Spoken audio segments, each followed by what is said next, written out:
नमस्कार, स्वागत है साहित्यिक झरोका चैनल पर। आज हम करेंगे सूरदास द्वारा रचित सूर सागर में संकलित विनय तथा भक्ति के पदों की विस्तार से व्याख्या आज हम देखेंगे। तो आइए देखते हैं।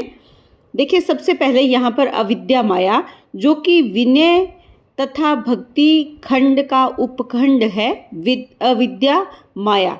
इसमें वो क्या बताते हैं, भगवान के प्रति अपने विचारों की अभिव्यक्ति यहाँ पर की है।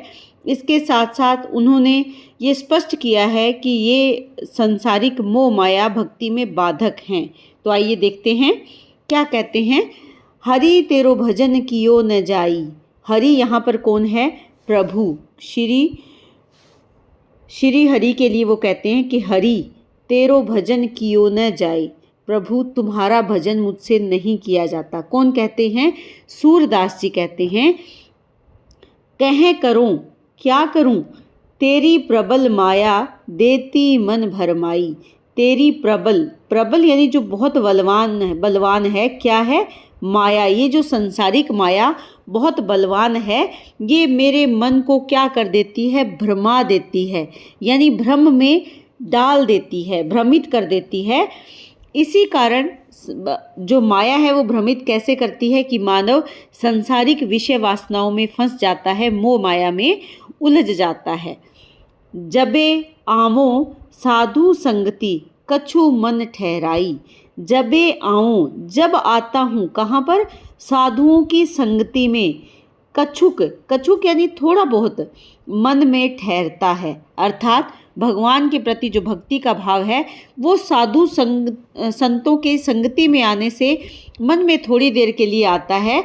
लेकिन ज्यों गयंद अनहाई सरिता बहुरी बहे सुभाई। यहाँ पर कहते हैं कि वो भाव कितनी देर के लिए और कैसे चला जाता है? ज्यों, जैसे। उदाहरण अलंकार है। गयंद क्या होता है? जो हाथी होता है, वो गयंद से तात्पर्य क्या है? हाथी। अनहाई सरिता, अनहाई यानी स्नान करता है, नहाता है। कहाँ पर? सरिता अर्थात नदी में। बहुरी बहे सुभाई, बहुरी यानी फिर से अपने स्वभाव में बह जाता है। बहे सुभाई यानी अपने स्वभाव में फिर से वो बह जाता है। हाथी का स्वभाव क्या है? जब वो सरिता में या नदी में प्रवेश करता है तो स्वयं को जल से नहाता है, साफ करता है। लेकिन जैसे ही वो बाहर आता है, धूल मिट्टी उड़ाने लगता है और अपने शरीर पर वही धूल मिट्टी फिर से डाल लेता है। ये कहते हैं कि लगभग ऐसी ही स्थिति इस संसार में मानव की है। और स्वयं किसकी? स्वयं सूरदास अपने लिए कहते हैं कि मेरा भी ऐसा ही स्वभाव हो गया है। जब वह साधु संतों की संगति में आता है तो मन थोड़ी देर के लिए विषय वासनाओं से अलग हो जाता है, लेकिन जैसे ही वो संगति को छोड़ता है, फिर से उसकी विषय वासनाएं उसे मोह माया की तरफ आकर्षित करती हैं।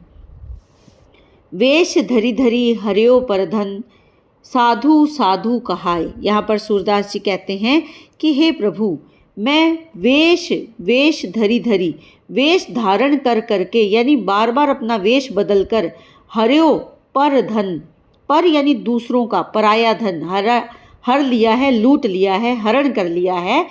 साधु साधु कहाई, और मैं साधु संतों का वेश धारण करके क्या कहलाता हूँ? साधु कहलाता हूँ। लेकिन मैंने ऐसा ढोंगी वेश धारण करके दूसरे लोगों के धन का हरण किया है, दूसरे लोगों के धन को मैंने लूटा है। जैसे नटवा लोभ कारण करत स्वांग बनाई। जैसे नट, जो खेल दिखाने वाला व्यक्ति है, वो लोभ के कारण करता है स्वांग, यानी वो स्वांग करता है, वेश धारण करता है। और उससे क्या करता है? अलग अलग वेश धारण करके लोगों को ठगता है। करूं जतन न भजो तुमको कछुक मन उपजाई। इसी प्रकार से वो क्या कहते हैं कि हे प्रभु, मैं तुम्हारा भजन करूं जतन करता हूँ, न भजूं तुमको, कि मैं यहाँ पर तुम्हारा भजन करने का प्रयास करता हूँ, लेकिन मैं आपकी भक्ति कर नहीं पाता। न भजूं तुमको यानी हरि को। क्या कारण है? कछुक मन उपजाई, कुछ एक बातें जो मन में आती हैं। लेकिन सूर प्रभु की सबल माया। लेकिन सूरदास जी कहते हैं कि मेरे प्रभु की माया बहुत बलवान है, देती मोही भुलाई, कि वो मुझे बार बार मोही यानी मुझे भुला देती है। किसको? जो कछुक, कछुक यानी थोड़ा सा मन में भक्ति का भाव उपजता है या उत्पन्न होता है, वो मैं मोह माया में आते ही एक पल के लिए आपकी भक्ति से ध्यान भटकते ही माया मुझ पर हावी हो जाती है और मुझे अपने में उलझा लेती है। तो यहाँ पर कवि के कहने का भाव क्या है कि माया के कारण ही वो ईश्वर की भक्ति नहीं कर पाता है। इसके साथ साथ यहाँ पर कवि ने ये स्पष्ट किया है कि माया है जो मनुष्य को सांसारिक प्रपंचों में या आकर्षणों में उलझाए रखती है। इसी कारण उसका मन हरि के भजन में या भक्ति में नहीं लग पाता। जैसा कि हम सब देख रहे हैं, यहाँ पर साहित्यिक ब्रज भाषा का प्रभाव है, जो कि सूरदास की जानी पहचानी भाषा है। शब्द चयन भावों के अनुकूल हुआ है। संपूर्ण अगर व्याख्या में हम देखें तो यहाँ पर प्रसाद गुण है। इसके साथ साथ अनेक जगह पर अनुप्रास अलंकार जैसे साधु साधु ऐसे अनेक शब्द आए हैं जहाँ पर अनुप्रास अलंकार का प्रयोग हुआ है। उदाहरण दिया है, नट का उदाहरण दिया है। इसके साथ साथ जैसे हाथी का उदाहरण यहाँ पर दिया है तो उदाहरण अलंकार है। गीति काव्य की सभी विशेषताएं यहाँ पर विद्यमान है। शांत रस है, वर्णात्मक शैली और पद छंद का प्रयोग यहाँ पर हुआ है। आगे क्या कहते हैं? गुरु की महिमा का वर्णन करते हुए वो कहते हैं, गुरु बिनु ऐसी कौन करे। गुरु बिनु यानी गुरु के बिना ऐसा कौन कर सकता है। माया तिलक मनोहर बाना, ले सिर छत्र धरे, कि माला तिलक, माला पहना देते हैं, तिलक लगाते हैं, सुंदर बाना यानी सुंदर वेशभूषा धारण करवाते हैं, ले सिर छत्र धरे, और सिर पर छत्र यानी ताज मुकुट धरे रख देते हैं। ऐसा कौन कर सकता है? गुरु ही ऐसा कर सकता है। तो यहाँ पर गुरु की महिमा की बात कर रहे हैं कि गुरु की महिमा के बिना एक भक्त का उद्धार कोई नहीं कर सकता। गुरु है जो अज्ञानी या मूर्ख शिष्य को ही सही रास्ता दिखाता है, उसे माला पहनाता है, तिलक लगाता है, सुंदर वस्त्र धारण करने योग्य बना देता है। इसके साथ साथ वो अपने शिष्य के सिर पर छत्र यानी ताज या राजमुकुट भी धारण करवा सकता है। भव सागर तैं बूढ़त राखे, दीपक हाथ धरे। भवसागर, भवसागर यानी विशाल सागर, संसार रूपी जो भवसागर है, इसमें बूढ़त यानी डूबने से राखे बचा लेता है। तय यानी से, कि भव संसार रूपी भवसागर में डूबने से कौन बचा सकता है? केवल गुरु ही है जो बचा सकते हैं। दीपक हाथ धरे, दीपक यानी ज्ञान का दीपक हाथ में रख देते हैं, अर्थात जो गुरु है वही शिष्य को वास्तविक संसारिक ज्ञान देते हैं। ज्ञान का दीपक अच्छे और बुरे की पहचान कौन करवाता है? गुरु करवाता है।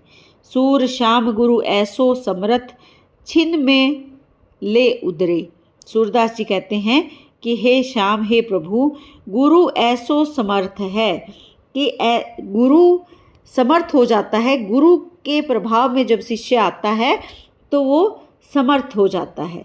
तो यहाँ पर सूरदास जी कहते हैं श्री कृष्ण जी गुरु रूप में इतने समर्थ हैं कि वो अपने शिष्य को पल भर में, छिन में यानी पल भर में, ले उदरे यानी उद्धार कर देते हैं, इस संसार रूपी सागर में डूबने से बचा लेते हैं। अर्थात जो काम क्रोध लोभ मोह माया है उन सब से मुक्ति का मार्ग दिखाते हैं, और जो उन ऐसे गुरु की शरण में जाता है उसको पल भर में मुक्ति का मार्ग मिल जाता है। तो यहाँ पर गुरु की महिमा का सुंदर गान किया गया है। संपूर्ण अगर छंद में देखें तो यहाँ प्रसाद गुण है, शांत रस का सुंदर प्रयोग किया गया है, वर्णात्मक शैली है।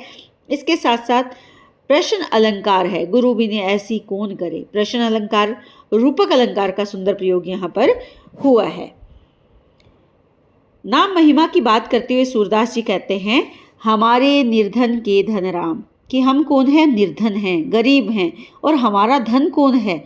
श्री प्रभु राम हैं। राम जो निर्गुण है, निराकार है। देखिए सूरदास ने सगुण को तो महत्व दिया, लेकिन इसके साथ साथ राम नाम की महिमा का भी इन्होंने गुणगान किया है। ये ऐसा धन है चोर न लेत घटत नहीं कबहू, कि ना तो इसे चोर ले पाता है, ना ये घटता है कभी भी। आवत गाढ़े गाढ़े काम, कौन से काम आता है? गाढ़े यानी गहरे मुसीबत के समय में ये काम आता है। कौन सा नाम है यहाँ? राम रूपी जो नाम है, इसी को अपना धन मानते हैं, इसी को अपनी पूंजी मानते हैं और कहते हैं कि इसे कोई चुरा नहीं सकता, ये कभी घटती नहीं है, बल्कि इसके कारण बुरे समय में भी हमारे जो मुसीबत है वो आसानी से दूर हो जाती है। जल नहीं बूढ़त अग्नि ने दाहत, ऐसो है हरि नाम, कि मेरे प्रभु हरि का नाम कैसा है जो जल में नहीं डूबता, अग्नि उसे जला नहीं सकती। दाहत यानी जलाना, न नहीं, बूढ़त यानी डूबना नहीं, जल में नहीं डूबता, अग्नि उसे जला नहीं सकती, ऐसा हरि नाम है। विरोधाभास अलंकार है। बैकुंठ नाम सकल सुखदाता, सूरदास सुख धाम। बैकुंठ, यहाँ पर बैकुंठ के स्वामी हैं, सकल सुख दाता है, सभी सुखों को देने वाले हैं। सूरदास जी कहते हैं कि सुख के धाम हैं, जो मेरे कृष्ण है वो सुख देने वाले हैं, सुख के भंडार हैं। कहने का भाव क्या है कि ईश्वर का नाम ही सभी सुखों को देने वाला है, भक्तों का कल्याण करने वाला है।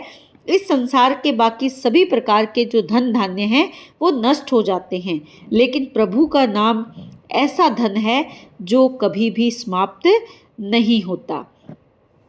इसके साथ साथ अगर देखें तो यहाँ पर भी प्रसाद गुण है, अनुप्रास और विरोधाभास अलंकार का प्रयोग किया गया है।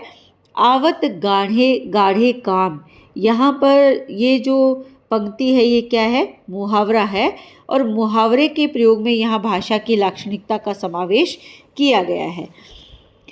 आगे अगर देखें तो बड़ी है राम नाम की ओट, नाम महिमा है। यहाँ पर क्या कहते हैं कि राम नाम की ओट से तात्पर्य क्या है? शरण, सहारा, कि जो राम नाम की शरण में चला जाता है, राम नाम का सहारा जो ले लेता है, वो उसके लिए बहुत बड़ा है। शरण गए प्रभु काढ़ी देत नहीं, करत कृपा के कोट। यहाँ पर वो क्या कहते हैं कि जो भी शरण कौन जाता है? जो सच्चा भक्त है वही अपने प्रभु के शरण में जाता है, और ऐसे सच्चे भक्त जब शरण में चले जाते हैं, प्रभु काढ़ी देत नहीं, तो प्रभु उन पर कृपा करते हैं और उन्हें काढ़ते नहीं हैं। काढ़ने का मतलब निकालना, किससे? अपनी शरण से बाहर नहीं निकालते, बल्कि उनके लिए कृपा के कोट, कृपा का कोट यानी किला बना देते हैं, यानी उनकी सुरक्षा कवच बना देते हैं। तो कहने का भाव यहाँ पर क्या है कि जो भी भगत सच्चे मन से प्रभु की शरण में जाता है, उस पर प्रभु की कृपा हो जाती है।